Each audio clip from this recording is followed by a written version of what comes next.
Yeah. Make sure you're not showing this on this. Oh, there we go. Yeah, you don't want to show that YouTube dashboard. Yes. But you got Uh, it? yeah, I think I got it. So There you let me go. I can hear me just. as well, so that's good. So now basically that's just how you do it. You just use the Mhm. custom settings. Hello, everyone. This Alrighty. is fun. So So what are you going to do today, Sharon? I'm thinking to work on my product. I'll show it to you in a bit, but this is a big project that I started. I already have a version 1 of it, I think, Yeah. on it's called TileKit, but I'm going to revamp the whole thing because it's 2 years old and I didn't want to update it like one by one. Instead, I Yeah. wanted to redo everything because it's very old. A top to bottom redesign of the Exactly. product. Nice. But then, like you can see, let's show you what I've been doing. Can you see the stream on your side? I can, yeah. Through Discord, I Yeah, can. through Discord. Yeah. Okay. So this is more. You don't have to look at the stream, so. Yeah. Nice. And look at the grunge. I think I did better grunge than your ambient grunge. How dare you? I mean, Yeah, like, well, it is massively overdue an update. yes, Did it I ever show does. you? Sorry to sidetrack a bit. Did I show you the physical stuff like that I was working on with geometry nodes for that, and I just never finished? I don't recall it Okay, much. I'll need to show you again. But anyway, carry on because that does look good. What you've been doing. Uh, I'm just making sure if anyone watching the stream, please let me know if you can see the stream well, if the audio is correct and the video is right.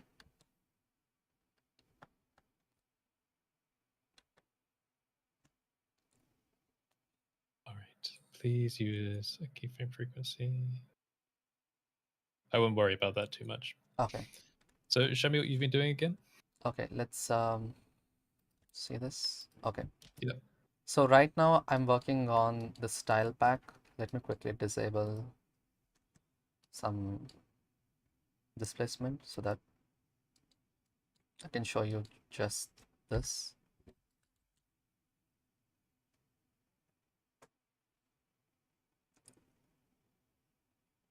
Yeah, There we go. Yep. So you've got a bunch of like fundamental patterns exactly. layering together to make something more complex. Are you So keeping like a general philosophy in mind for this, like modularity and stuff? modularity is what I'm looking for. So the whole thing is going to be very modular. Like you can see here, I named this advanced checker tiles, Yeah. and you have several controls here. Like you can have the scale control, but you can see like it's vertically shifted continuously. Like I mean, horizontal and vertical alternatingly. And the other controls that you have here is rounding functions like this. It'll round the corners, and motor width, of course, that is very important, and bevel. All these things will look really good in what to call it, like displacement. So Yeah, you got a nice amount of control there as well. Lots of good parameters. yes, definitely, definitely. And then let's see what else.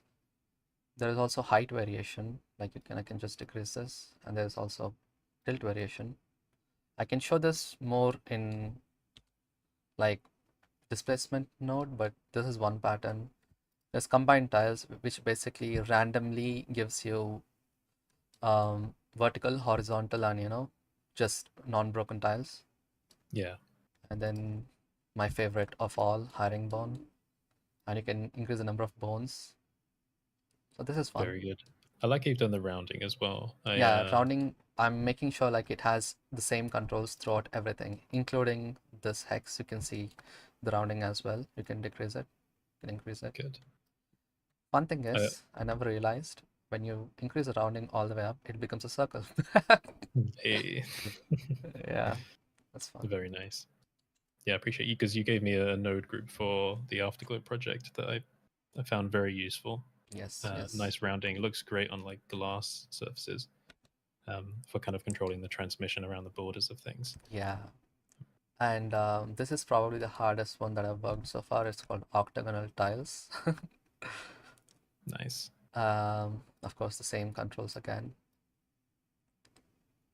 This is my favorite of all, actually, if I have to select one.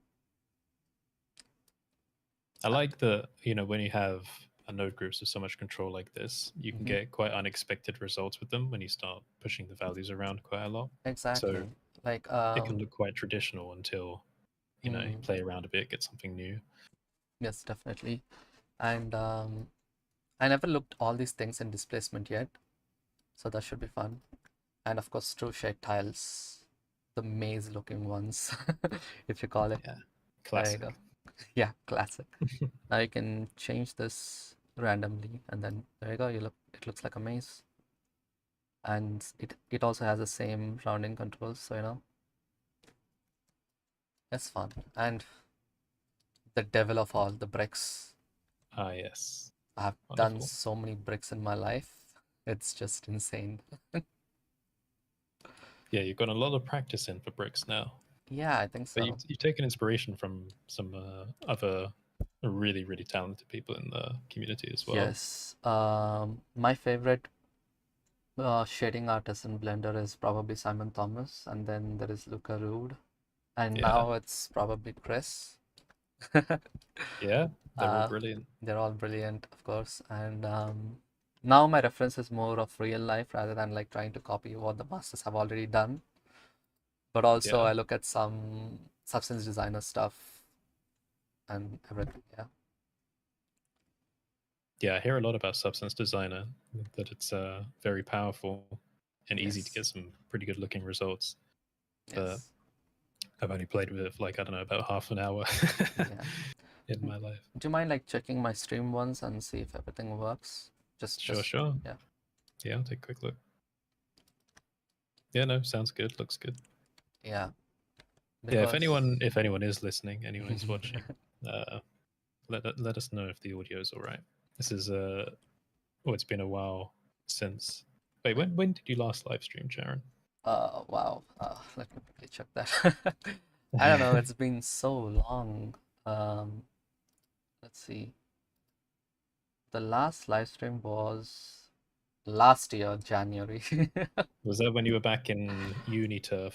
Yep, yep. When I was Okay, in nice. university, Your I just tiny wanted to. little shoebox of a room. Yes, I was. I think I actually streamed doing the. Um, hey, it's Agnev. Hi, Agnev. Oh, is that good? Oh, that's fun. Hi, here. I'm Dad. Nice to see you. Agnes. This is fun. Turn this into an Indian club. Yep, yep. It is fun.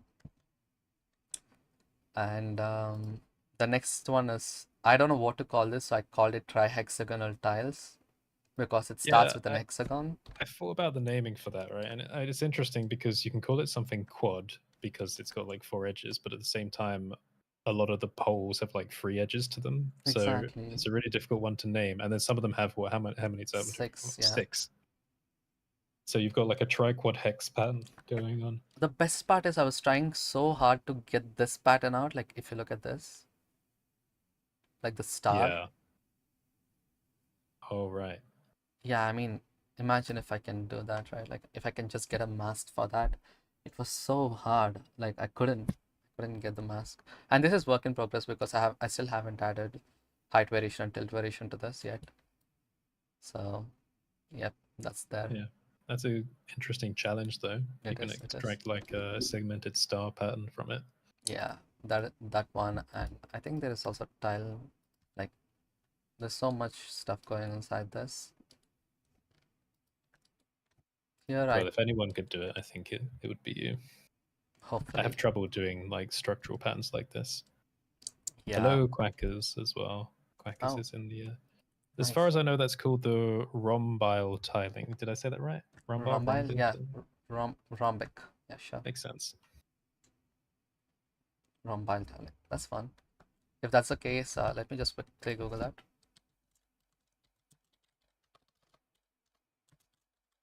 Time for research.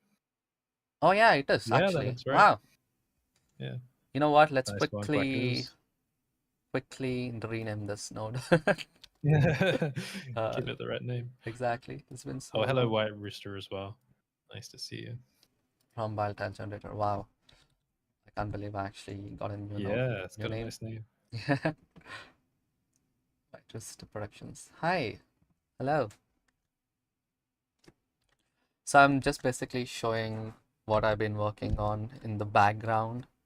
So I'm trying to make a product called Tilemaster Pro, probably ultimate version or something.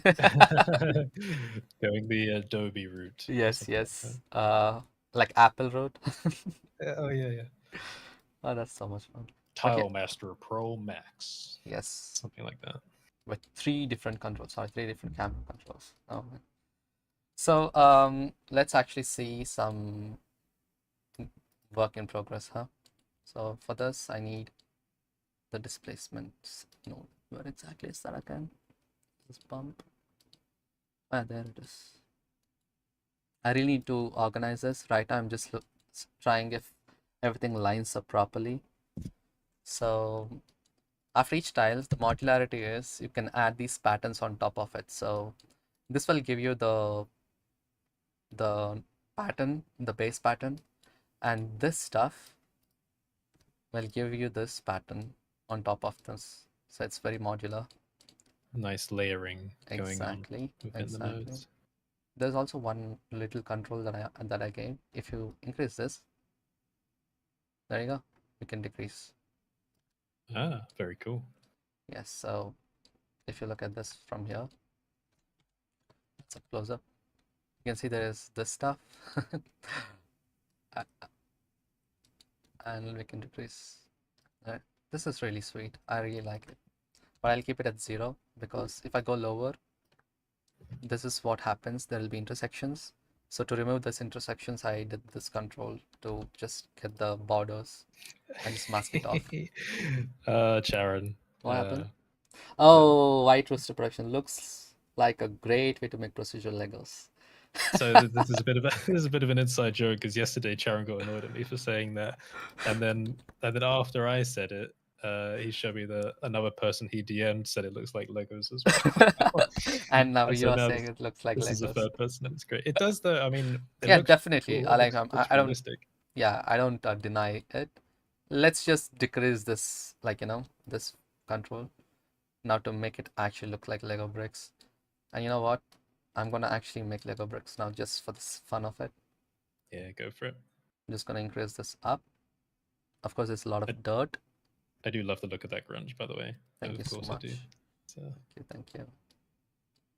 procedural Now, textures all the way. yes, definitely. Um, okay, this is fun. Now let's decrease the roughness, I think, and increase the random walk. And I don't know.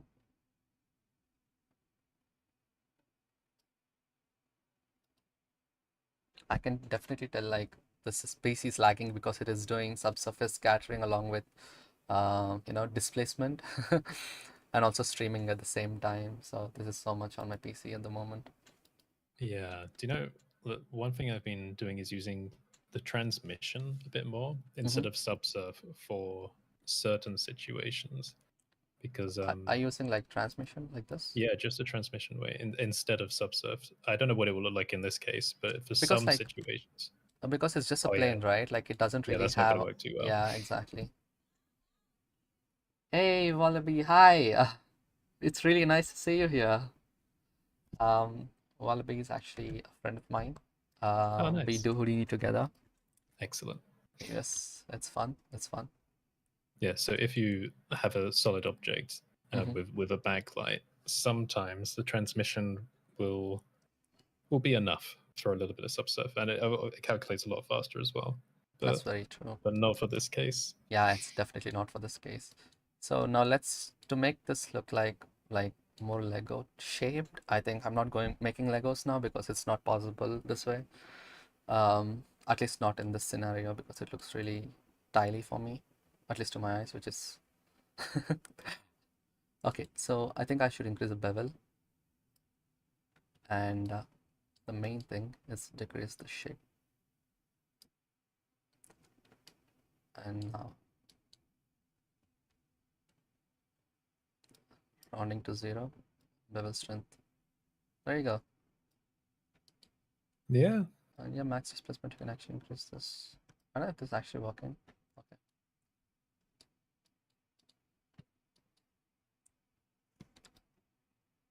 Ooh, Now it's becoming like a trench run, like the Death yes. Star kind of thing. Okay, I think this looks like Lego bricks now. Um, Sharon, do you know Hindi? Actually, I don't know Hindi. I can barely like speak Hindi, but I kind of understand Hindi, I guess. Um, I guess not really sure. Let's You're a quickly give a, you're a Telugu boy. yeah, I'm a Telugu boy. Yeah, unfortunately, I can't speak Hindi. I'm sorry. Kaju, Surma. Yeah. Actually, like, it's too rigid for me. I always prefer like a little bit of beveling is nice, like, even the Yeah. edges. And that is where like, this rounding helps just a tiny. Okay, that looks nice. And to make this more like Legos, I need to change the profile. Let's make this vector. It is cool seeing float curves in action. I never really used them Oh, me for. neither. I just got to know that float curves existed, which is, considering me being a shader artist, should be like, stupid not to know all this while. But yeah, like I never knew that they actually introduced this one until recently. Yeah, a little bit of rounding makes a big difference. Yeah, no, I was just telling um Curtis that I made one of the best grunge setups. Unfortunately, that's not true. It's pretty much straightforward. But one thing that I found, this might help you as well, Curtis. Let me just give you a quick tutorial. So I'm actually using the bump, you know. All right. I'm using the displacement as well. Like I'm using the bump node and driving that into like, noise texture. And this noise is basically like by mixing different things. Like it's Voronoi, but also like, distorted by another noise texture.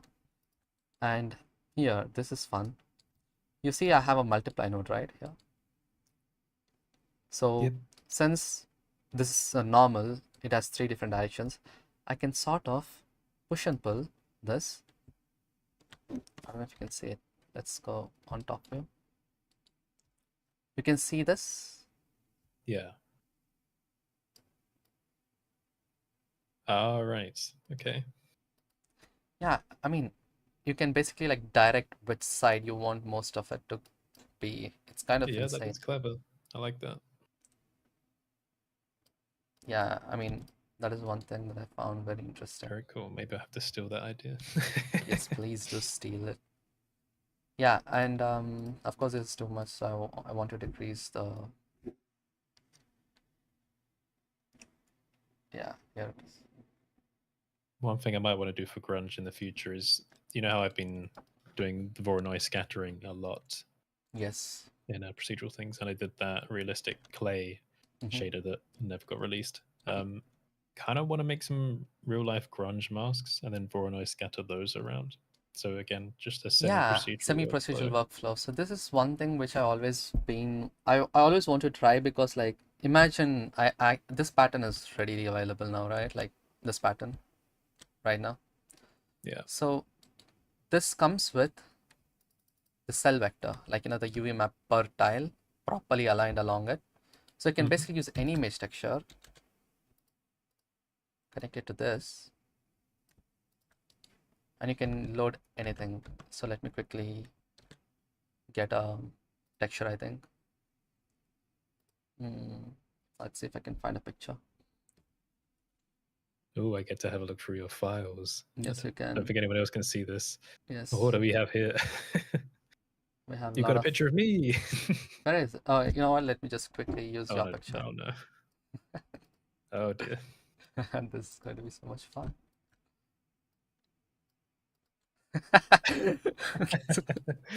Oh no. Oh wow, this is really, really nice. But I'm not sure. I think I should do extend here, probably. Yeah, there you go. I mean, There's this technically counts as an embarrassing pick, White Rooster. They said post embarrassing pictures. no. Uh, so let's quickly. I'll just connect you to this grunge, I think, and see if this My actually. face is dirt. Yeah, I'm just gonna cover your face with dirt, and I'm very proud of it actually. Let's do this.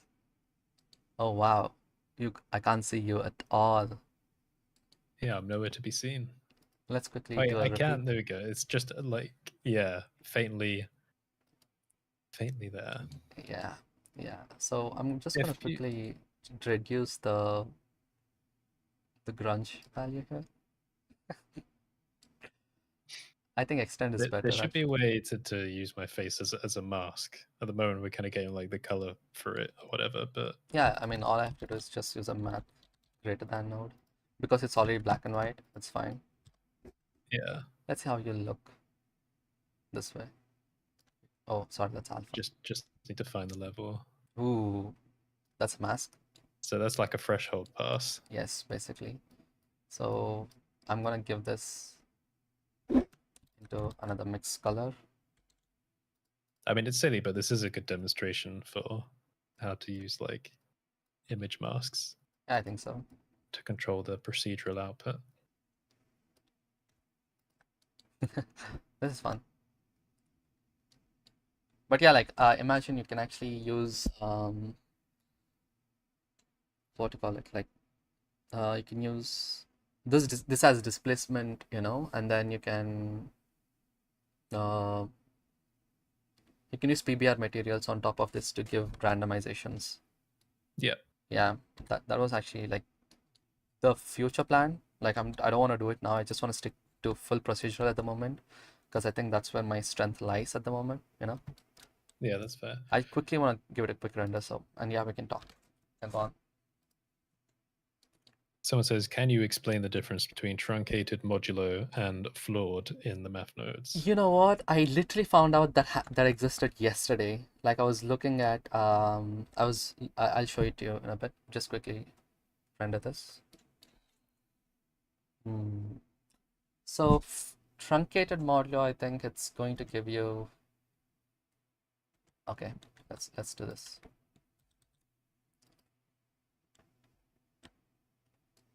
I just found out that here, there you go, load modulo and truncated modulo. These two, okay, let's make it truncated. These two doesn't really seem like it's doing much, but I swear, let's quickly do a DC texture coordinates and change the supporter. We don't really want any separate XYZ. I'm just making a simple gradient, so I'll just explain it to you once I um, you know, do this. I'm just giving a quick setup. And let's do one truncated modulo and one flowed modulo.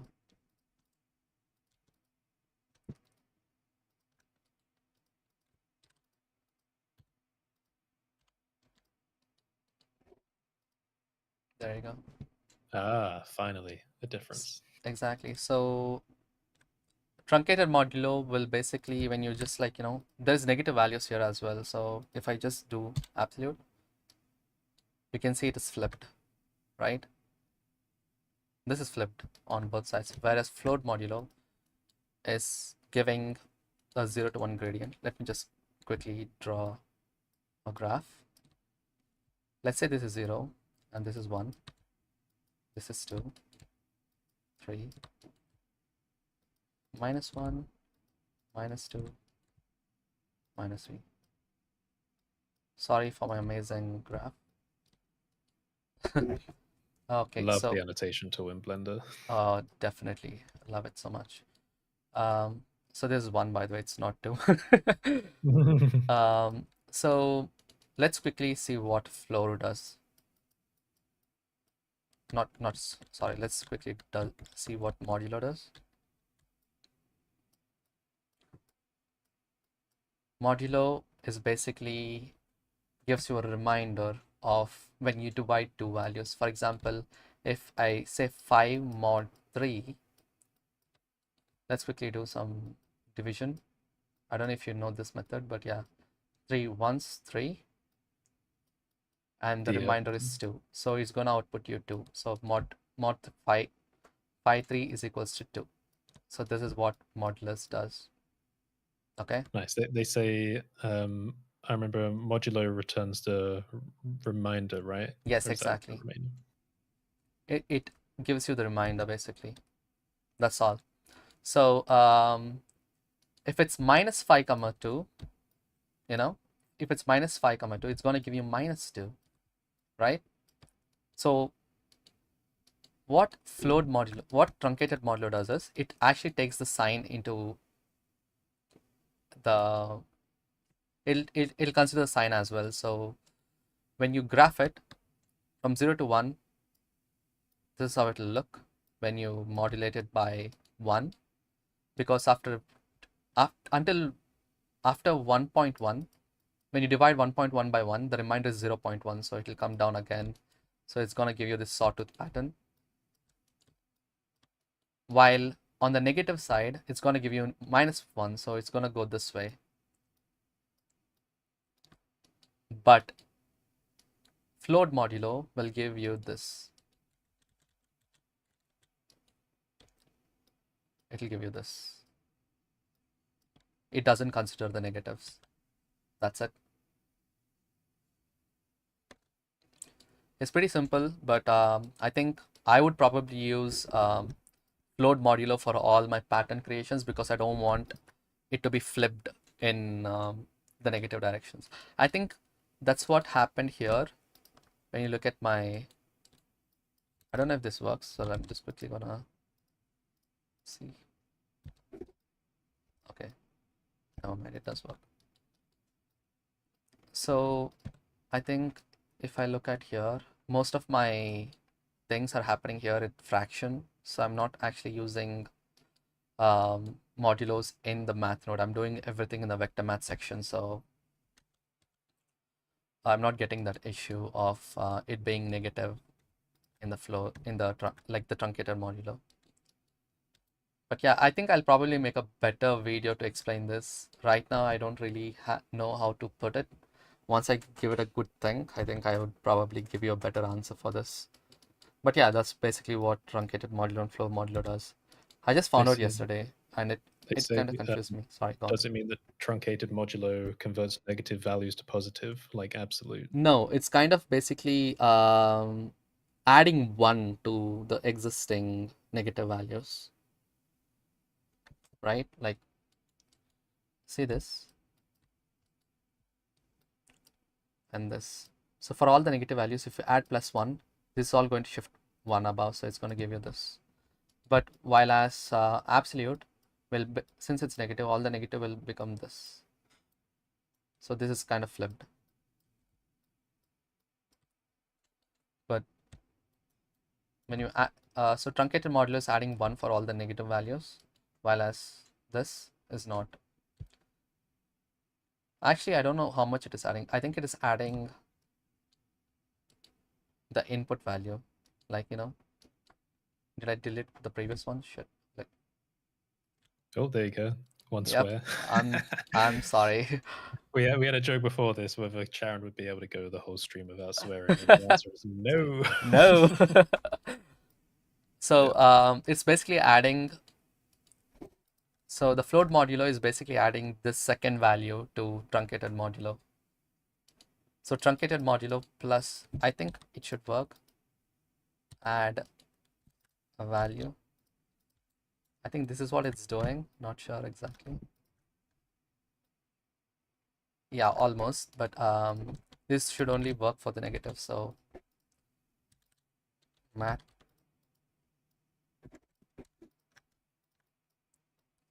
is less than 0, which is all this. This should be the case, or else this should be the case.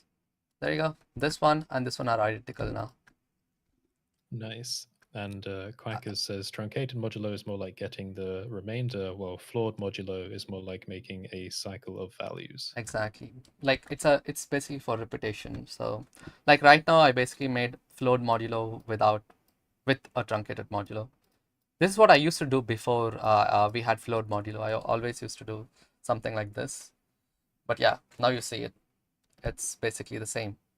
Like this one and this one. No difference. You know what? Very nice. I'm just gonna put this here because I'm actually very proud that I found out. And Sci-Fi, who originally asked the question, said, "Sir, you are so good at node stuff." Oh, thank you. I'm happy. A lot of this stuff goes over my head, but it's mostly because I need a visual reference. You know So what, I'm Curtis? happy when you do like the white and black masks. That's really helpful. Yeah. You know what you should do? You should watch my tutorial series on Blender Math. Yeah. Oh God. I Sorry mean, for you've the done a good shameless job. plug. You've given me like kind of private tutoring at one point during Yeah. like the true shit tiling. Yes, yes. Oh, I remember that. That was so long ago. How many years? Yeah. 3 years ago, something? I don't know. That's probably how long we've known each other Oh my now. God. Oh wow, that's so funny. I still remember the first message. Oh no. Yeah. Sharon, I'll Oh no. embarrass you. Don't. Sharon. Sharon was like a kid that was like just messaging his favorite Blender YouTuber. And he was like, "Hi, Curtis, I'm doing a talk at my school about Blender, and I just wondered if I could like run some things past you, or whatever it was. It was something like that, It is wasn't it?" literally that, yeah. Yeah, Oh, yeah, that that was quite is, funny. yeah, it is funny. So right now, I think for this stream, since I already made this pattern, like this little top pattern, I want to try making a capsule, like this one. Like, I think you know this tactiles, right? It looks like Hmm. this. Oh, like the kind of sidewalk? Yes, No, like a exactly. crossing type pattern. Yes. Yeah, So this is my plan for this stream. Let's see if I can do it within time, yeah, go considering, for it. yeah. Because that one that's a good target for realism as well. Yeah, Everyone's exactly. kind of used to seeing that pattern. A little bit of grunge, a little bit of color, like Hmm. discoloration. I think that's exactly what I did in one of my old projects. I think that is the one, that is a thumbnail, right now. Yeah. Let me quickly open the thumbnail to show you what I've done before. Sci-Fi says, "Sir, I am gonna upload very weird animations on my channel, which has 1.24 million subs already. So I am learning everything in Blender That's I awesome. can." Yeah, like you can see, this is, you see this pattern, right? Like this one. This render I made like a long time ago. That's probably the first ever tile stuff that I did, and I was Yeah, very happy with it. So today I want to recreate it, but this was like 2-3 years ago, so I should be able to do it today. Okay, go for it. yeah, let's see. Shading. Yeah. I think all Blender people have their own setup for how they want to shade, right? No one uses this thing because no one uses this and this. That is true. I'm kind of interested in asking more people about that because every now and again I make like a default startup file that I end up sharing, Oh yeah, and definitely. I only end up with about 2 or 3 like workflow tabs Mm. that I make. I don't use any of the like original ones. I'm interested in knowing how many people actually do use them. Yeah, right now I'm trying to give it a good lighting. I always so this is something which I learned from um, a quick tweet by Gleb, retweet I think. Yeah, There's this amazing veteran of a artist who basically told like instead of putting it on a plane, why don't you do it on a curved surface like this? yeah, That'll basically give you a better sense of material, nice like for idea. lighting, because like I told, flat surface lighting is really hard. Yeah, this gives you more variety as Exactly. well. Difference in kind of specular as well, depending on the camera angle. I like Yes. that. Oh yeah, I'm actually very happy with where this is going now. But yeah, let's see. I'm gonna quickly do the setup. So the best part about this whole setup is, like, this pattern, I can quickly switch to a different setup. Like, let's say this and this.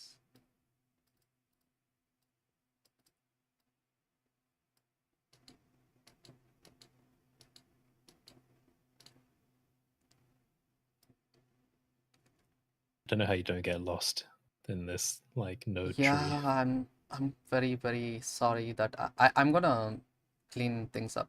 I promise. Look at this. But hey, that looks good. Yep, I'm very happy with this one as well. So you can basically chain the same things on different objects.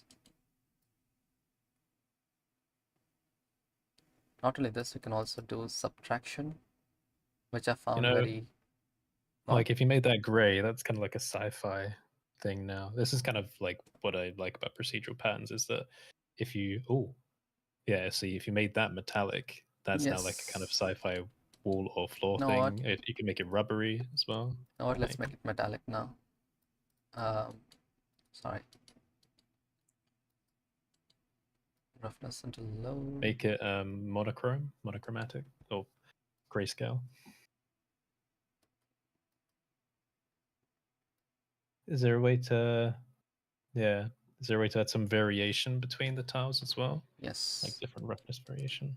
Yes. For that, I think I already made a roughness setup already. Oh God, this is why you should. You know what, Curtis? Let me take some Yeah, time. I'm distracting things now. No, no, no, no, no. Let me take some time to organize this. Sorry, it's not like you're Yeah, distracting. I want to organize this. that's the exciting thing. You know, you take something very simple, a simple pattern, and then you can just go off in so many different directions Yeah, with it. That's why having the parametric values on the node groups is super important yeah, because I think it expands the value of every particular group. definitely. So considering the fact that you're making a product, Hmm. I think if you want to lean into marketing, it's a good thing to show people that there's strong variety Hmm. through the parameters because it gives people a better sense of value. They're like, oh, it's not just for floor tiles; it's Yeah, for all sorts of things. You know? yeah, definitely. So yeah, like now I'm very happy that this is only for hex. So I'm just gonna make hex, and this is for ch checker tiles. Wait, hold on. How are you doing that quick node label thing? Oh, F2 is for renaming. It's in literally every software. If you press F2, it renames stuff. Right. Okay. Cool. Yeah. I always use the end panel. Oh no, that'll take forever. Yeah. Yeah. I would never do that. Sorry. Yeah, I'm learning something new. Yes, you are. And this is some surface imperfections, so I'll just put like surface imperfections 1, and this Yeah, is White for Rooster ambient uses up. the end panel as well. Good. I'm not alone in my Okay, so I'm naming just the gonna problem. quickly show you how. Just, you know what? This is something not many people know. Let's quickly add a frame, okay? And I'm going to go to, let's say, scripting. Let's call it note.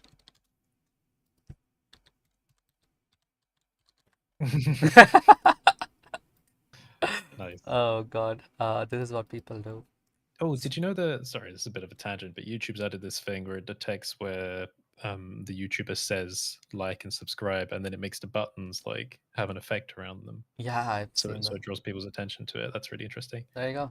We can do this. Remember to like and subscribe. I don't know if it does it for live streams, but anyone watching will be able to see like and subscribe. See if the button does anything. I doubt it for live streams, but for videos, they've had time to process it. Uh, Mm, yeah, now you can interesting. see like and subscribe is always here. Yeah, this is, you Nice. can basically give a text, and you can, I basically do this to make my own mind mapping nodes, sometimes. Yeah. very handy. Yeah, it's very. Let's quickly delete this. I don't want to be the guy to ask how to, like, always, annoy people with asking how to like and subscribe. And I think this looks very weird because of this. There you go. The Oh, I normal. love that. Yeah, this is so fun. White Rooster says, I'm curious now too. Save this video after the stream and let's come back to it in a couple of days to see if it put in a clickable link. Yeah. Yeah. Maybe make a note of the timestamp and see if when you watch it back, the button does like a little jiggle of some confetti. You know what? That should be fun. Um, so I think all these things will become into individual node groups. It'll all become something like this. But this is just Yeah. for me to play around. So for now, I'm just gonna quickly take this all, throw it all the way up, and Sci-Fi says, sir, I watch Erindale's blending modes videos. It was so confusing and complicated, at least to me, they say. Erindale does a lot of different node content, but yeah, they do a and range of stuff. I mean, for me, Erin's stuff is probably on point because if you watch all the previous stuff that Erin did, you can always continue with what he's doing next, if that makes sense. He'll try mostly to make sure that you have all the basics in the previous videos, I think. They have courses available as well, and Yes. some of the courses are specifically beginner focused, and some of them are more specifically practical use cases. Yes, Like definitely. so not with a specific beginner focus. So I think it depends on like the context of the video. Hmm. If there's anything that if you had trouble understanding, it might be worth having a look around and seeing if they've approached it from a different way from a video that does have a more beginner context, if that makes sense. But Yeah. that's Okay. always a question about tutorials. Sorry, I just went on a bit of a tangent there. Yeah. But No, no, no. the I think like right now the next video that I'm working on, spoiler, is basically taking Aaron's course and doing it for myself to learn geometry nodes and giving my open review about it. So I'll let you guys know if you can see like if it's meant for beginners or not. You'll have my full opinion on it once I complete the course and the video. Yeah, very nice. go on, Curtis. Sorry. I was going to say I saw a Reddit post the other day about because I prowl You around the use Blender you use subreddit. Reddit. Yeah, I know. What Okay. does that say Wow. about me? No. Boomer. Someone asking about how I can't remember exactly, but it was more of like a complaint about tutorial creators not sharing like every step of the process and how that's confusing for people. But Mm, the problem is for tutorials and courses, you do have to kind of decide on what level you're aiming for when you start doing it. And that's inevitably going to leave people out. I tried doing a video once, basically just explaining what Blender is, and I tried doing it from the perspective of someone that knows nothing, and it mhm. ended up being an hour long before the software was even opened. Wow. The thing is, if you want the tutorial creator to explain every single step, in the process of making something relatively advanced, it's just Yeah. not viable. You're going to be there for 12 hours. So it is quite difficult finding the spot, I'll if tell that you makes this, sense. okay? I'll tell you this. It's been really hard for me to make beginner content now because everything that I do turns out something like this. Yeah. And I feel like if I make a tutorial, I want to do everything. So if they just watch the video, they should understand it. I think I'm thinking it in the wrong way, wrong sense. Don't you think? Like I'm trying It's to put everything into one video, which is not possible. So I think I should basically explain the beginner stuff in a different video and then just yeah. go on with just adding notes and explaining the thought process of why I'm adding it. One thing that a tutorial creator could do is they could say, okay, well, at the beginning of every particular video, Hmm. here are my more beginner focused ones to bring you up to speed on the aspects we're going to talk about. But at the same time, if you wanted to jump in and do something, say it's like a fan art, for your favorite show that happens to be in this case about procedural nodes. If you wanted to cover all bases, that would mean that you would have to do preemptive videos for every part of the procedural workflow you're going to talk about. But so Yeah, that's not super realistic, especially if you're just working on like a motivation or an intuition to make that project. you have to stop and think, well, I want to make that thing, but I haven't done these 10 videos explaining the fundamentals Oh yeah. of procedural nodes yet. So inevitably, things are going to get missed out. So I understand like people's complaints about tutorial creators, not saying every step of the way, but at the same time, it's just not realistic. Yeah. I don't think like I would be very happy if I have to like, explain everything in the same video, because I'm not really focusing, like I can't spoon feed in every video, right? Like instead I can just spoon feed them in 2 3 videos in a series or something, and then just go with the workflow, because that's more useful for people who are not beginners. But for beginners also, there is always content on my channel, I would say. Yeah. Yeah. Okay, I think I'm almost done, Curtis.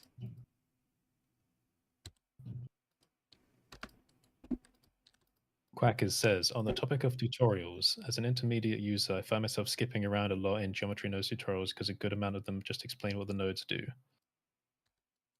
Yeah. And Wallaby says, I love learning from streams, to be honest. Oh, that's fun. There you go. I made the capsule. Hey, nice. So now, since I have this and this, all I have to do is take this and plug it here. Of course, it's Sci-Fi asks, which is your favorite node? I'll tell you what's not my favorite node. Any guess, Curtis? Don't say color ramp. It is color ramp. I hate color How ramp. dare you? I love color ramp. I hate color ramp. I love color ramp. Again, going back to like how some people just need the visual, like Yeah. aid when it comes to understanding the systems. Color ramp is amazing. I hate map range. I know it's useful, but it's I don't know. Yeah, The artist in me I'm just sorry. doesn't like that. I'm sorry. Like that's probably very, very bad. Yeah, controversial. Very controversial, sorry. Uh, Oh wow. So let's see what happened here. Modify.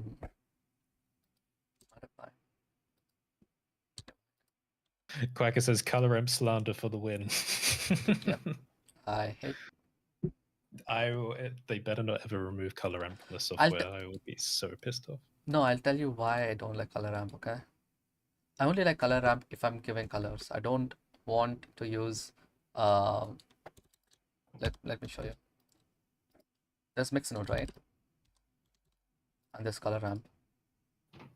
It gives you color out, but I want a float ramp as well then.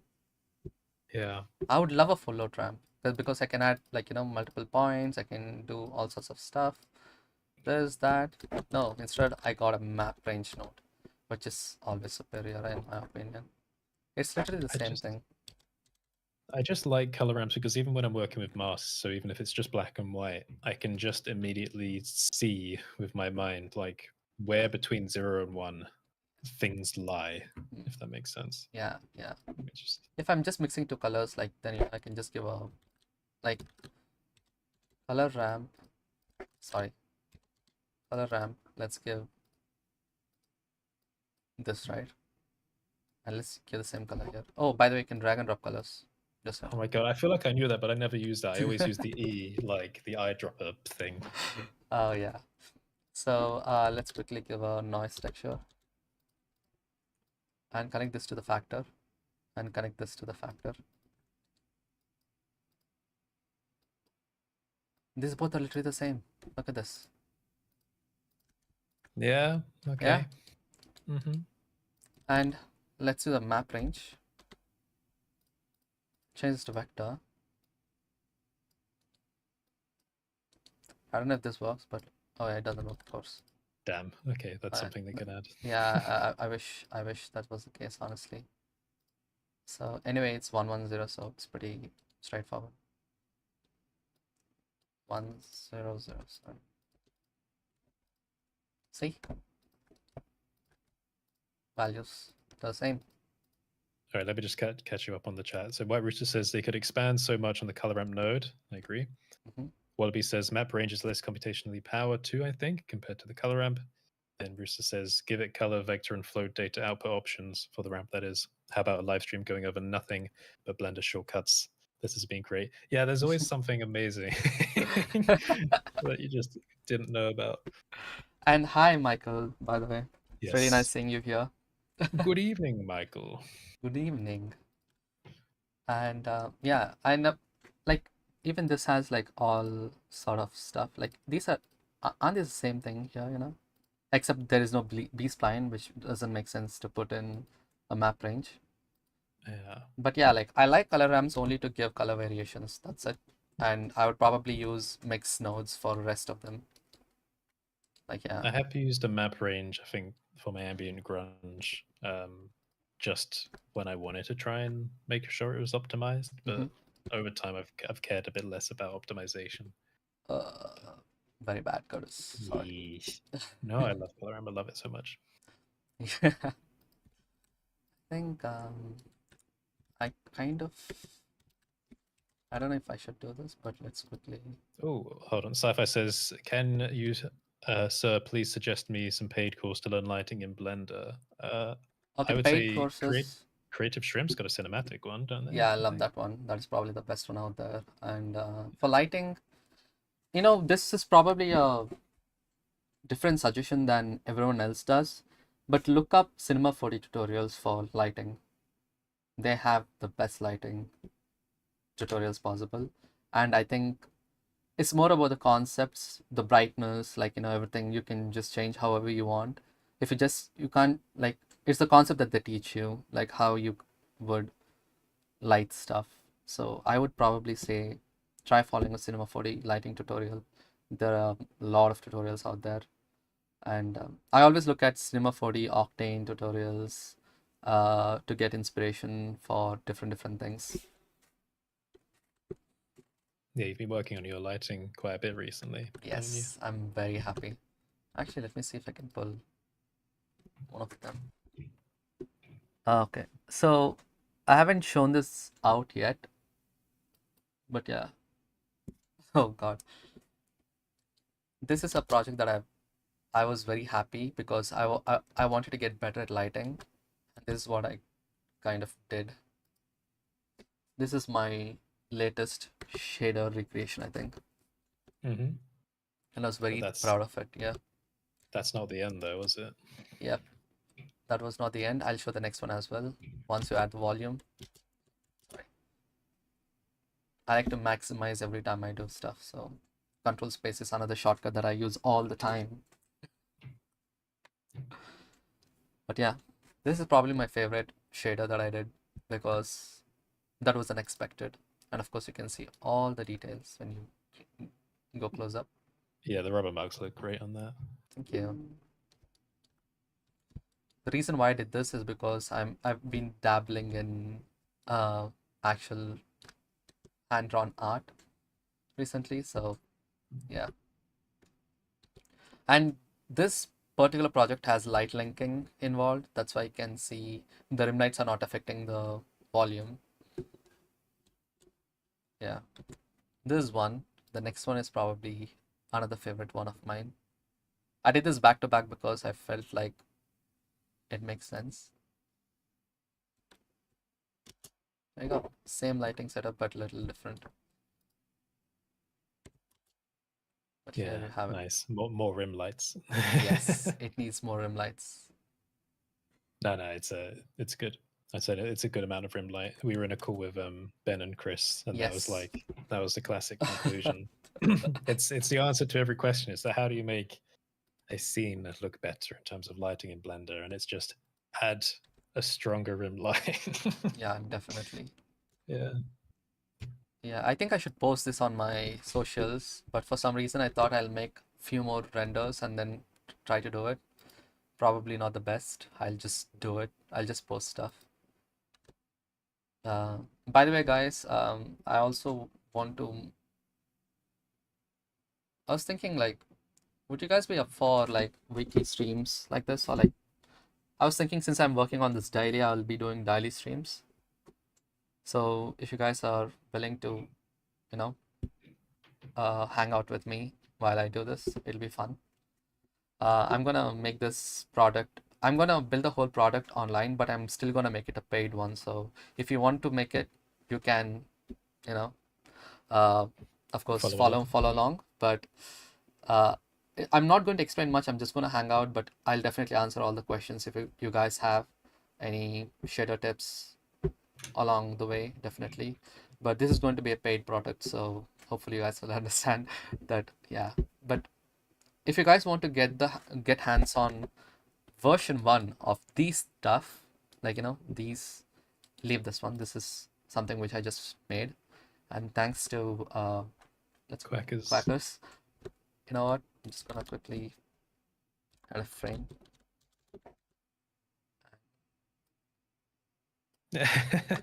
Oh, Nice. This is going to be fun.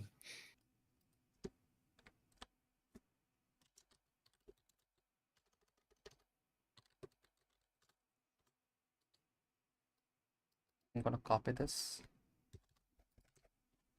Just put this inside the node group.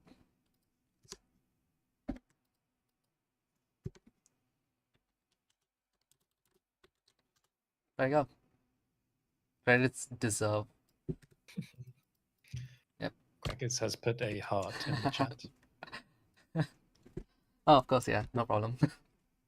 The Rombile tile, I never knew what the tile name is called, so it was really nice that Quackers helped me out with the name. So, yeah. And this will be immortalized in this particular file. And yeah, so I'm willing to do daily streams if possible.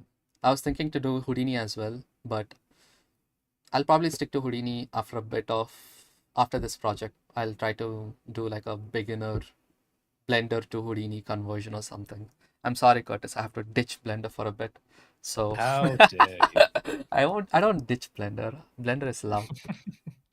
It's a joke. Yes. It's No, I mean, I've heard a lot about Houdini. It sounds very good. it's really fun. It's really fun. I Um, don't know if I'll ever play around with it. I mean, We'll honestly, see. like I don't blame if people are not enjoying Houdini, or like people might get what to say overwhelmed with Houdini. To be honest, geometry node seems more complicated to me. Just I saying. suppose maybe, I don't know, lower abstraction layers or whatever. It might kind of seem complicated just because there aren't much convenient stuff in it, if that makes sense. Yeah, exactly. And I don't know how to yeah, that Well, is this is something that the community may need to pick up on a bit.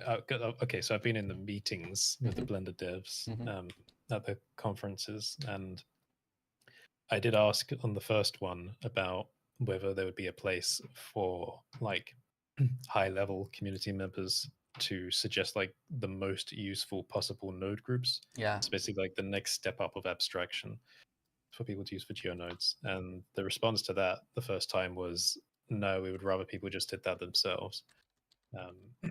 And then the second time around, they seemed a bit more interested in the idea. I yeah, was thinking, yeah, because it's kind of obvious you should pay attention to the community.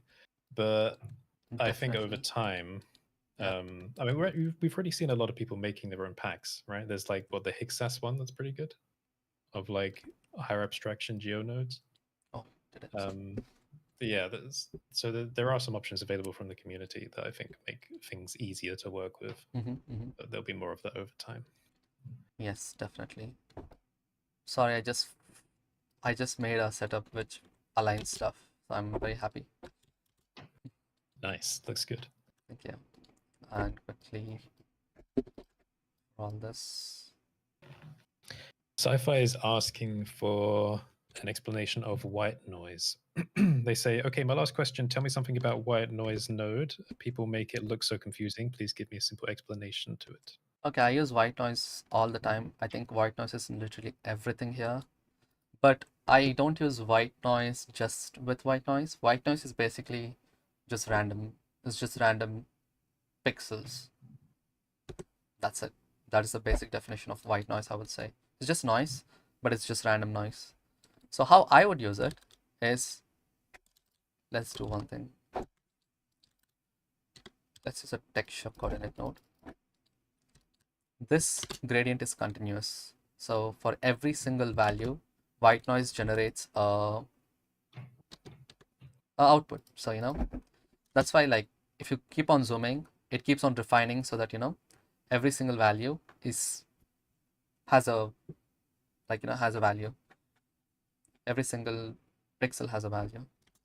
And since it's procedural, what I would do is I'll use floor.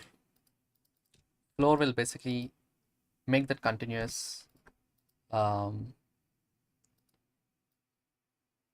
gradient into block E1. So all this is just one value. So for one value, white noise has to give only one input, right? Because it's the same value in this whole square. So here's where I would use it. You see the cell vector, right? This one. I want random value per tile, and that's what I did. I use a white noise to generate random value per tile, and this can be used in different things. For example, let's quickly do one thing.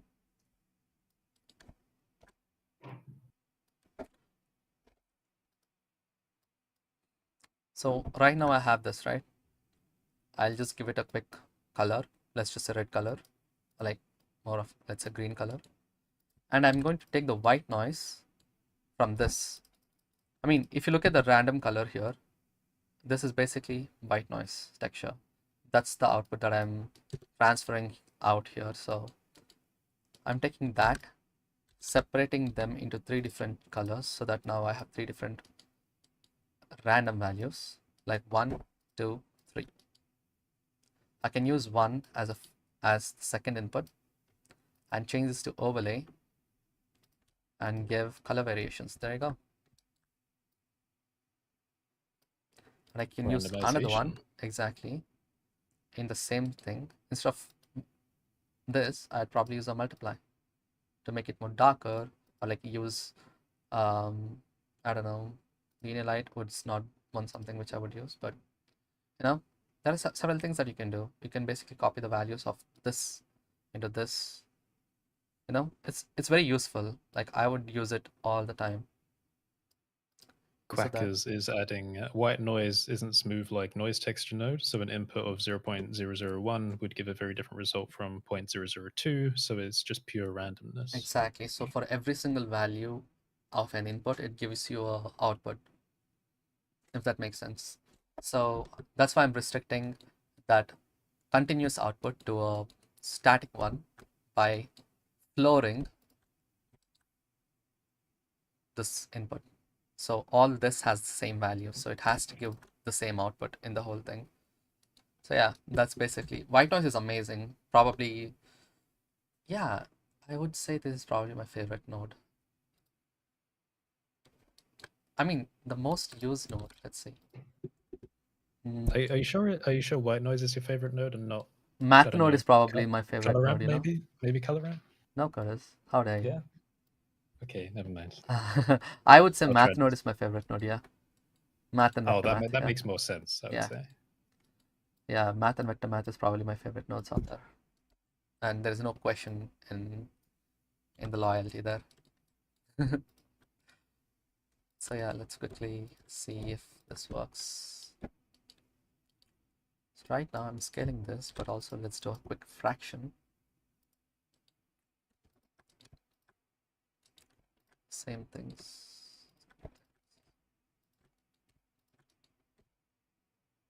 Oh, nice.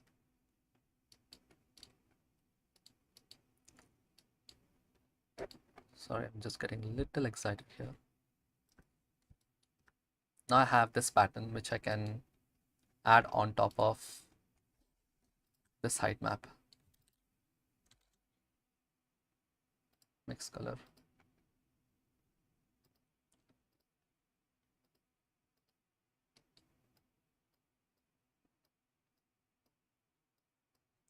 I'll show you what I mean by that.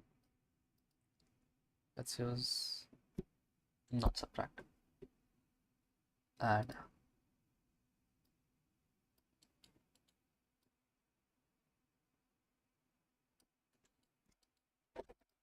Again, I'm looking at those like square segments in there and thinking that those would be useful for like lighting masks again. That's like Yeah. how I look at all of the pans you make.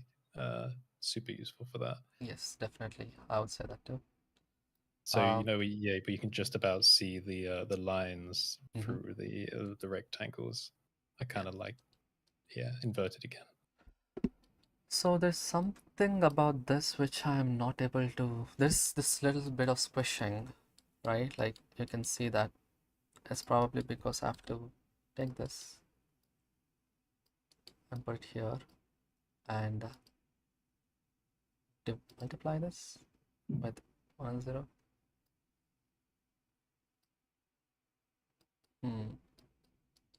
Okay, I think I know what to do. Take this dimension and to multiply. Yeah, this Oh, will there we give me go. perfect rounded edges. Excellent. Nice. So I don't want so many, so I'm just gonna make maybe 2 or 2. 2 is fine for now. You've been watching Star Wars, haven't you? I mean, I don't know if Yes. you've taken a bit of a break now, but do you recognize like the Imperial corridor interiors? They always have these kind of Yes, cylindrical greeble lights on the stuff, yeah. walls. Yeah. You mean that? Well, like the kind of circular lights on the walls are very rounded. Oh yeah, I do remember. Yeah, it reminds me of that a bit. That makes sense.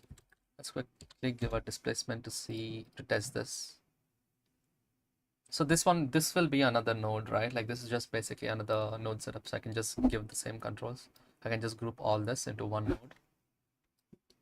And just quickly do this, and I'll call this capsule.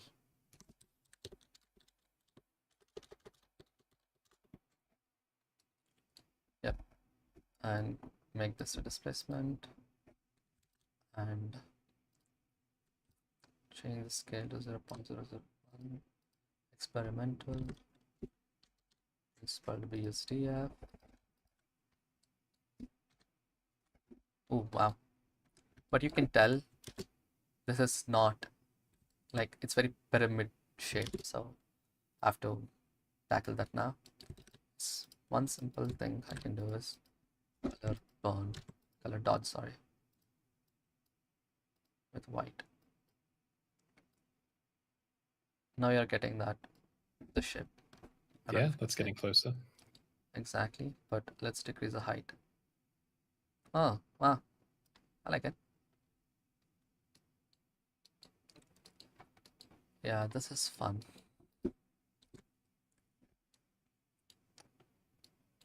What do you guys think? Well, I think that's good.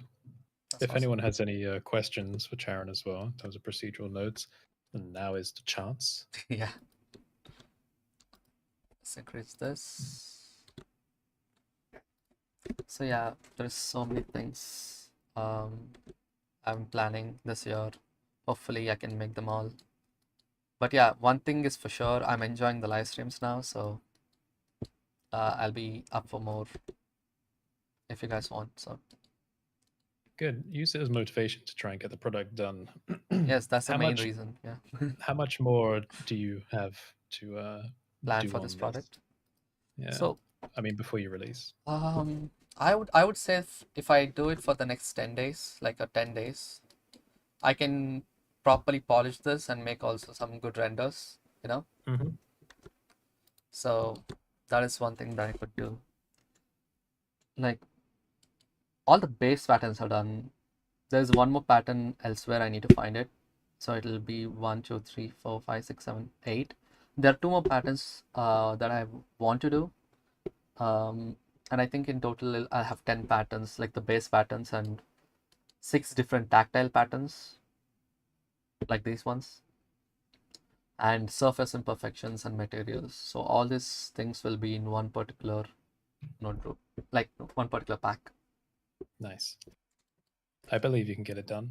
But were you kind of giving yourself a bit of a deadline as well? Yes, exactly. So 10 days. So every day I'm gonna make one, but also make some good renders of it. What I would say is if you get to that time Mhm. and you haven't done everything you wanted to, don't worry too much. Maybe just trim Post off it. the end. Exactly. I'll just Yeah, remove just that. end up Yeah. posting it. But yeah, this is Yeah. really fun.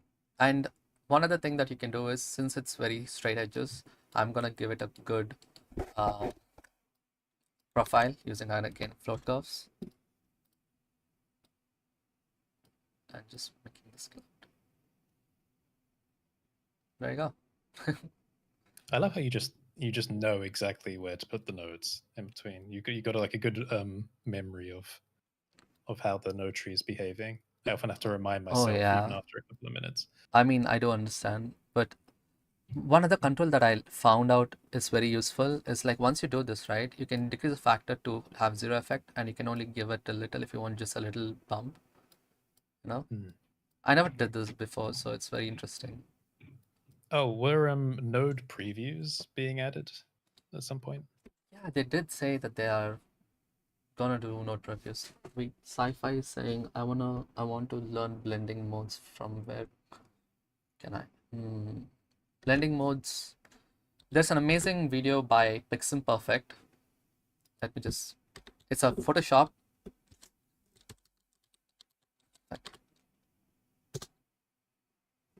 He has like a video called Mastering Blending Nodes, I think. Let me quickly just do a quick YouTube search for that.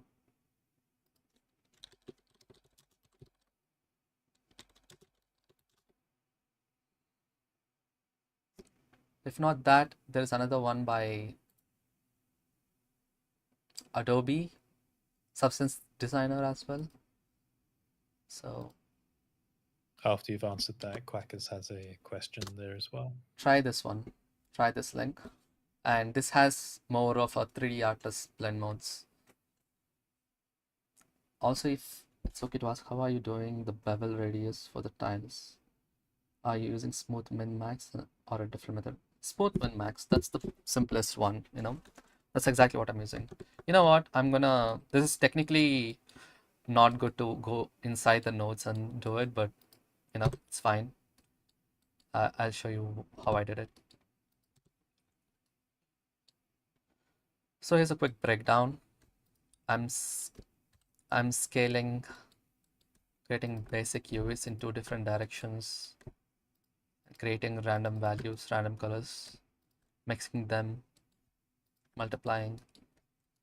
And once I have the UVs, I'm taking that UVs, subtracting them by 0.5, scaling them by 2 to basically make it from -1 to 1, absolute it to make all the negatives positives, invert it so that you know the negative, like the 0 is in the farther edge and 1 is in the middle, and then multiply it with the dimensions so that there is no stretching, and separate them into x and y component. Smooth minimum will give you this. If you don't multiply the dimensions, you will see the stretching, so you should always do that. And color burn and color dodge. Color dodge is the one which I'm using to, like, you know, bevel stuff. And then that's it. And I'm also giving you this one, like the invert of it, so that if you want to add any grime between these two nodes, this is how you will do it. You know what? Let's do that. I never added grime so far, so why not? Let's quickly do that. How I would do it is I'll take the motor, uh, color ramp. Why did I add color ramp again? Just map range. Sorry. Because it deserves to exist, Sharon. No, color ramp bad. Let's add a noise node, noise texture. Actually, I actually wanted to add a float curve. Sorry. There are different ways you can add profiles. There's a mathematical way, and then there is, you know, float curve way. I would always go with float curve because it just makes sense. And sorry if the breakdown was super fast, but I think people who know the math would probably able to follow it. If not, there's a series on my channel called Mastering Vector Math. The final part is yet to do. I don't think I'll make it yet, but because I don't know, I think I lost the files. Once I find the files, I think I will do it again. So let's quickly give this a profile. Oh God. And let's mix this quickly in the displacement. For displacement, I would go maximum.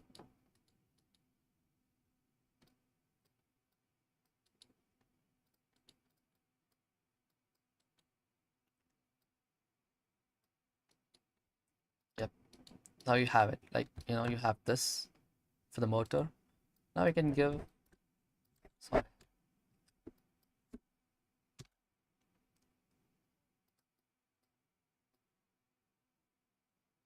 Very nice.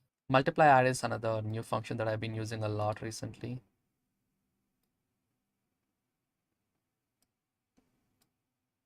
I might have to give that a try. Was that always in there? Multiply It's and always in there, but no one actually no knew one cared that. about it. Yeah, basically. It's basically Oh like dear. it'll just shift a little up and down. But you don't really need to do it. I would probably not do it that way. And also again, once this is done, I'm again gonna give the float curve because it's gonna make it more rounded. And if you want to just get this mask, all you have to do is duplicate the maximum node and change this to greater than. Now you got a mask.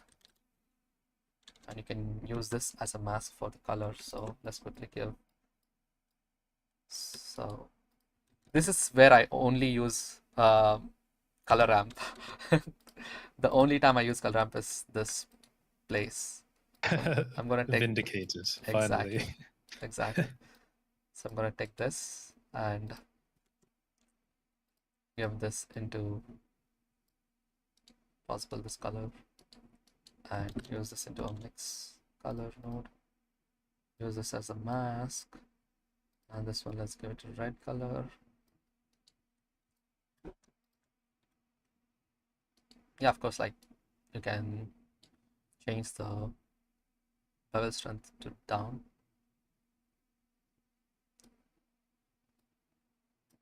Yeah, that's basically it.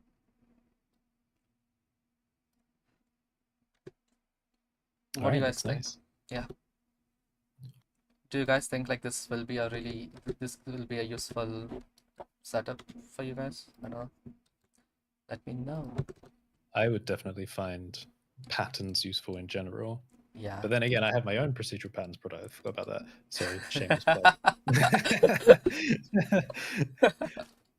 Yes. I'm saying here like, wow, this is really cool. I have no experience with it. But the way I do it isn't like you. You have structural patterns, Yes. which are like it's very mathematical. They're described, they repeat, they're seamless, that kind of thing. Yeah. I am I take a different perspective. I just use a lot of the generated textures, Hmm. add and subtract them, different layers, etc., until that achieves results. It's a kind of different thing. Doesn't require the mathematical structure. Yeah, So I would, different I would, angles. I would think so too. But yeah, here is one thing which I always do. I always use a color channel and separate them into three different things, and kind of use a minimum in all three of them so that I'll get the minimum of all three. No. You got a couple of questions now. Yes, So let's quickly go to them. one of them is, how long have you been using Blender? Watching your work is very impressive. Oh, thank you, Knock.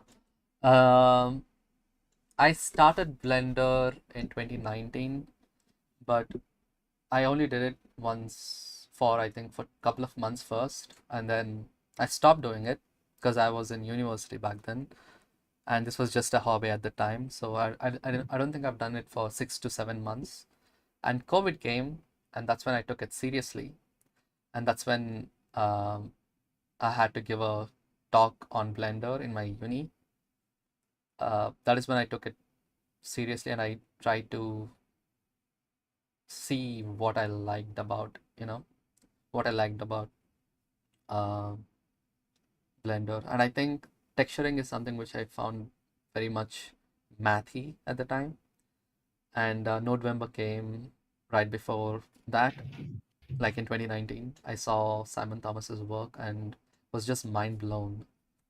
So that's when I started doing only shaders, and I've been doing shaders from then till now. So in my 4 to 5 years of Blender career, I've been doing shaders for 3.5. Yes, and only shaders, no modeling, nothing. So yeah, which is probably bad, but I don't regret it. Then Kaju Surma, sorry if I said that wrong, said nodes like float curve, RGB curves have curve I want to understand curve behavior. I mean, it's kind of odd when I try to figure it out. But wait, I am here for start and loving the stream.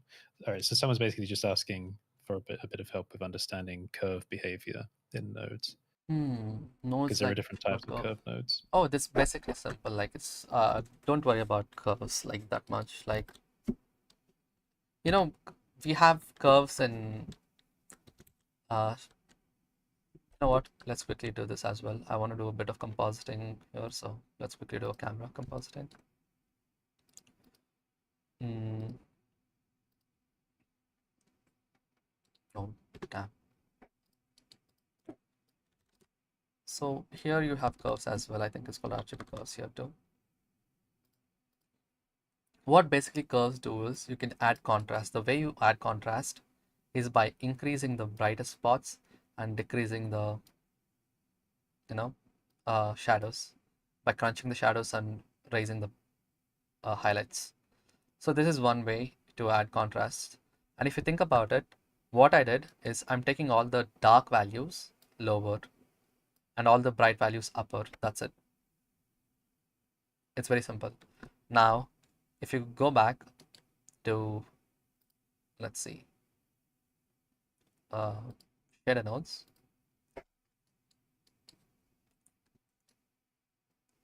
right here, sorry, right here, I have this little gradient that goes from 0 to 1. But in the displacement, it looks linear, which means it looks straight like this. Like this profile is very bad. So I'm basically assuming this as the curve, like, RGB curves, sorry, flow curves. So this curve, I'm basically thinking as a profile of this gradient, because wherever this is 0, so wherever is black, that is what this indicates. And wherever it is white, which is this, that is what this indicates. Everything here is basically this small gradient. So now I don't want this straight line. I want the profile to be more rounded. So what I would do, I'd kind of try to bend it this way, or else more like this way. So what I do, I basically bring this up, clamp it so that, I have this. Yeah. And I basically use this one to get the shape. So it's basically that simple. It's not really, you don't really have to think if you're only doing shaders, but curves are basically that. I never use curves to do color correction in the shaders, which kind of make me think, let's do it. And let's see what it does. And I'm going to turn off the thing. So let's add RGB curves because this is color. And you might think the red is too much or too less. We can increase the reds. And you can see the reds in this section are increasing. Or I can decrease it. Oh, wow. This looks more grimy, don't you think, Curtis? Yes, it's kind of interesting how like Wow. hyper detailed that is compared to Yeah, look at the that. original bricks. There's a bit of dissonance. Yeah, I never realized that, which was very interesting. And I'm decreasing the reds in this, and greens, there is no green, so but if you look at this, there's so much green here.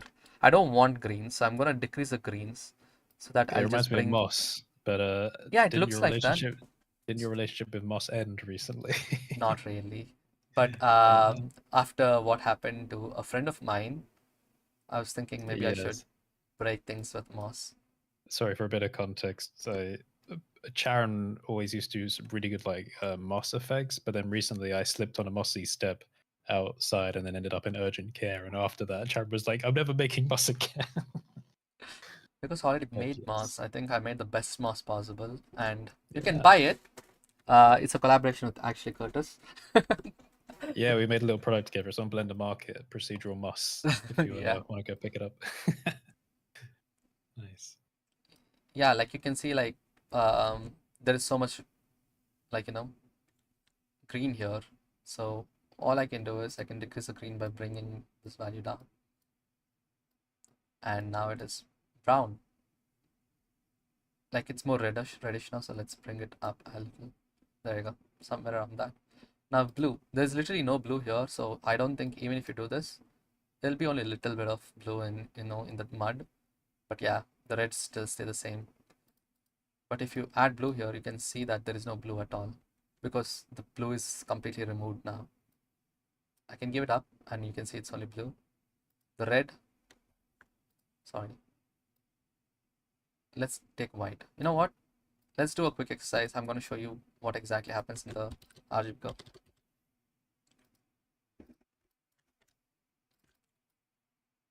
So here in the reds, I'm going to decrease the red. You can see that it'll become, this color. What exactly is happening here is if you look at this one, if I decrease the red, you can see this and this previous output is matching. Remember, you see that? And if I decrease the green, only blue will be remaining. So that's how I play with it. So basically, RGB curves allows you to give contrast in each different uh, channels. And float curves is only, I personally only use it for, creating, uh, I don't know, I'll be, I'll only use float curves to give shapes, like shaping, as a shaping function. Sorry, my brain is not working. I've been talking a lot. It's been a while.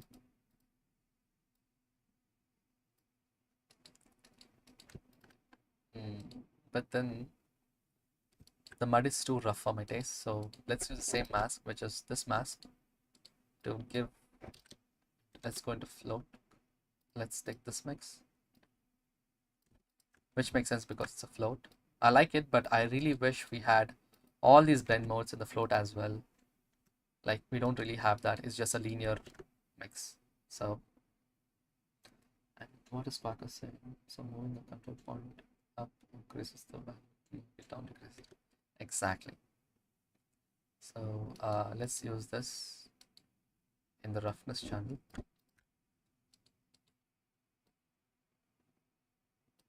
I'm gonna make, oh shit, sorry.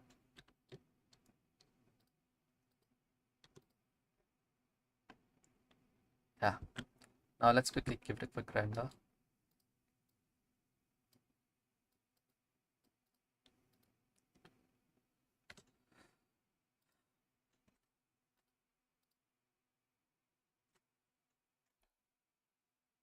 So what else you've been working on, Curtis? Any sneak peek for our audience? Sneak peek as I've in just like been, anything? been working on the Afterglow product. Oh, this is a bit of a shameless plug on your stream. Ah, that's fine. But yeah, it's probably going to be the largest product I've made so far in my little Blender career. But it's been a bit stunted by some medical problems recently. Yeah. But That's I'm trying unfortunate. to chip away at it when I can, and I've been doing a series behind the scenes showing the creation of it on my YouTube channel, available for YouTube members and patrons, and that can be found at codesol.online/members. Wow, Curtis. Yeah, Wow. I know you're just you're triggering out the professional YouTuber in me. I'm trying to keep it down. Yeah, But no, I've been doing that. It's been fun. It's been a lot of fun playing with lighting stuff again, which I really love. yeah. And I'm trying to apply a new philosophy of creation. We're trying to link different types of projects together so they have like a mutual benefit to them, which seems to help a lot more with maintaining motivation when working on like kind of mixed media creative projects and stuff. So, for example, I've been doing physical artwork in real life. I do that just for fun, but at the same time, that can be scanned in and used as demonstration assets. Like I can use for like lighting templates and stuff like that. And these lighting environments are making also contribute to a new channel idea, which I won't talk about. Mhm. But yeah, so just a lot of kind of exploring the space again. I really miss doing artwork. That was Yeah, something that I feel like is essential for the soul, because over time I kind of just lent more into doing like news reportery type content on YouTube, yeah. which is fine because there is a demand for that. But at the same time, we are artists, you know, Yes. at the end of the day. And I feel like when that's not explored, then, it's not healthy. Yeah, I would say so too. And we should Yeah, we should stand out from the AI crowd now, so should be fun. Yeah. I personally think like AI is going to help people if it's used properly. Yeah, But I but agree. Um, yeah, but did it? yeah. I spoke to you about like the LPU idea before, like logical processing unit, logical interpretation unit. Hmm. Because I did some work with the AI generative models early on, but not for artwork or for any of the boring use cases, but for medical symptom prediction. Yeah. Do you remember? Did we speak about that before? I don't think exactly. It's probably with Ben. So that's something I'm really interested in because when I was suffering with vestibular problems last year, I was tracking everything. So dietary, what I was doing in the day, and I came up with some experiments which I could then translate into numerical values. So, like if you do these repeated balance tests every day, how would you rank them between a certain value? Okay. So, if you combine all of your daily experiences into a string, like a simple text to explain it, followed by a number of the ranking, separated by delimiters. So, you basically have like this code and then you explain to the generative model what do the characters represent. It's Okay. really good at identifying patterns in that code. So Sure. basically you can use an AI generative model to say, well, when you have this, when you're eating or drinking this or doing this exercise, it contributes positively or negatively to your symptoms. So the AI is actually really useful at helping people identify which things are contributing negatively to a medical issue. So those are things that I'm really interested in, Okay. like learning about, not necessarily the art side of things, which is ethically very, Yeah, questionable. that's very true. I'll just quickly turn on the light because I think it's getting dark. What time is it? Damn, UK climate. Yeah, no worries.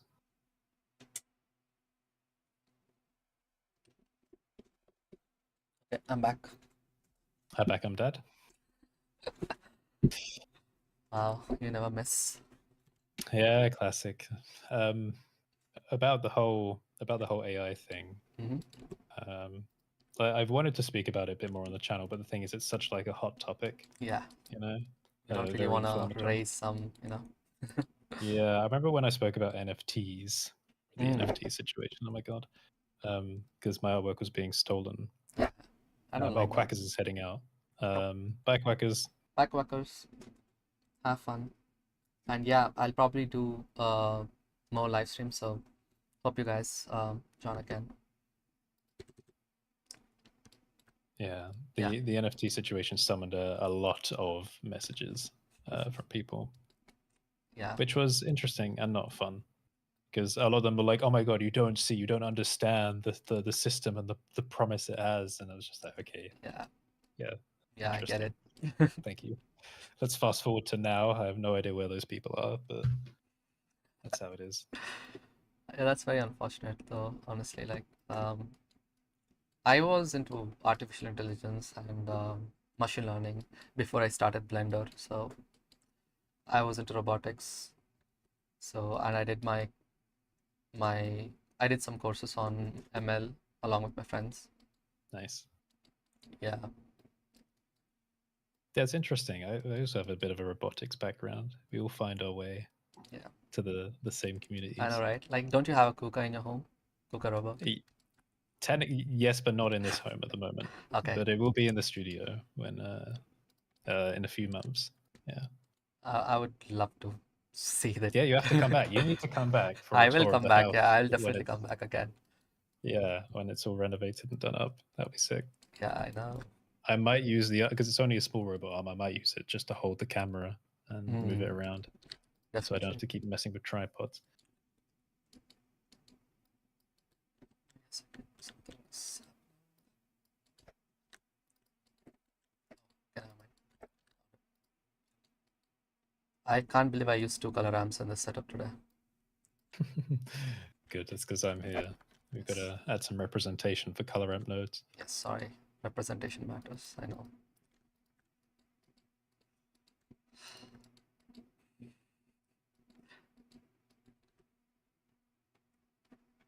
And let's see. For some reason this is not working like expected it to.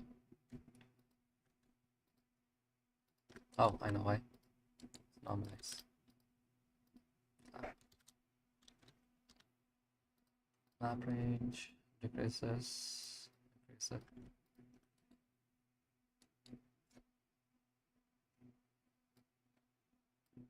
I think I'm gonna make it 2D as well.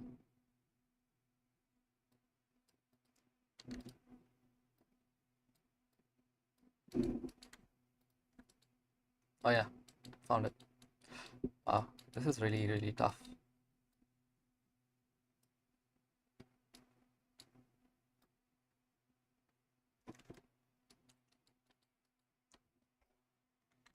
Uh, so I still haven't seen Dune Part 2 because obviously we haven't been able Yeah, to. I don't know. I wanted to ditch you at some point, you know. I don't mind if you go and watch it without me. It's fine. No, no, I actually want to watch it with you. Obviously, things have been very complicated Yeah, at the moment, but but honestly, like yeah, I've been hearing some really good stuff with Dune, so I'm very excited to watch it definitely. yeah, and I've been loving the soundtrack for it as well. And Hans Zimmer never misses. My brother watched it twice in theaters. Really, The problem is he actually fell asleep in the first time. really. Oh my god. I know, like I actually was like, "Are you serious?" He's like, "Yes." There are some slow bits where he was almost about to sleep, but then Hans Zimmer's music woke him up. I think I There's like he's like a my really good film geek, so I trust his judgment. If he says if there's any little bit of negatives, I'm pretty sure there will be. yeah, But that's I was fair. like, is it a bad film? He's like, no, you should definitely watch it at the biggest theater possible. He's like, it's a really good spectacle, definitely, but there are some slow bits. I'm like, okay. And I trust my brother with film knowledge, Yeah, so